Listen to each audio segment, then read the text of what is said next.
America's only Grandmaster sports handicapper, Joe Duffy here. We've got a wise guy play on tonight's NFL side, Baltimore and Denver, plus we got a major play on the total, and we've got your college football side selection. 16-7 football tear, that includes regular season college football, as well as hitting the final 4 games of the NFL preseason. It's all at offshoreinsiders.com, America's only Grandmaster sports handicapper, Joe Duffy of Joe Duffy's Picks. Now it's time for the official sports betting preview of Florida Atlantic and East Carolina. America's only Grandmaster handicapper did hit Washington over Boise State as the Fox Sports non-conference game of the year. This one won't be as easy, but it's a pretty big game. East Carolina is laying 20, some places 20.5, and the total ranges from 53.5 to 54.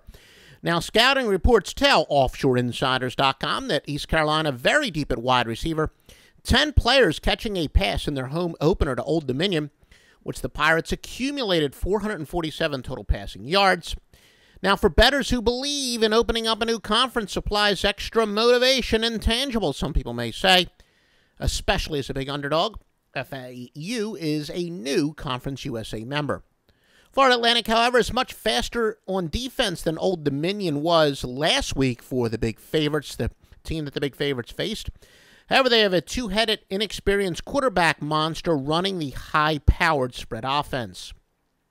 Now, keep in mind that Florida Atlantic was certainly much more tested in their opener, losing to the Miami Hurricanes, but on the other hand, they averages 3.3 yards per play while allowing 7.3.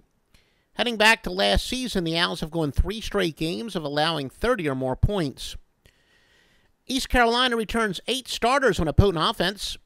There were no first-time starters, though, on defense in the opener, 3 on the offensive side of the ball. Some spread betting trends, all records are against the spread. Florida Atlantic 6-0 off of a road loss, and 6-0 off a double-digit loss in which they covered. However, they are 3-12 following a game in which they scored 9 or fewer points, and 8-20 after accumulating less than 170 yards passing in their previous game. East Carolina 9-4 to teams with a losing record. Some over-under angles. East Carolina has gone under 7-3 off of a loss. Don't forget the power of 620 sports services behind each and every selection. The Master Luck Line now exclusively, 100% exclusively on offshoreinsiders.com. Yep. Same thing used to get back in the score phone days, was known as a Super Luck Line back then. 5-1 tear, huge football, NFL and NCAA, plus a big Major League Baseball total. In fact, you get $316 worth of picks for just $16. That's right, if you purchase each and every one of these plays separately, they would cost you $316. It's just now $16 exclusively at www.offshoreinsiders.com.